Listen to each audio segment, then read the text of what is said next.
Yan mata ji mana, magana nake yi fa. Ki bani dama na gaya miki dalilin dakatar da ke da nayi. Da fatan dai ban yi laifi ba. Baka yi ba. Kudirina na musamman kuma ya aiko ni da wani littafi mai babi na musamman a gare ki. Ina fatan dai babu damuwa. Ina jin ka faɗa.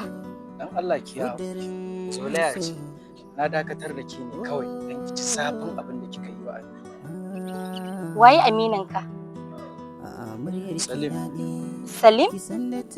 Ya aka ka san alaƙata da Salim? Kina so ki sani? Ƙwarai kuwa, domin ban taɓa tunanin akwai wanda ya san alaƙata da Salim ba. A sanin ki kenan ko? Ban gane ba, kana nufin ka san Salim ne? Ko da shi ya aiko ka?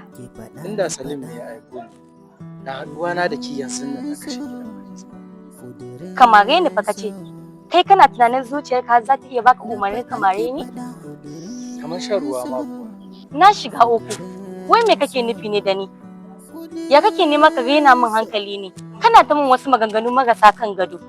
Kaga malam, ban da lokacinka. Rahama. Kudirin so, kudirin so, kudirin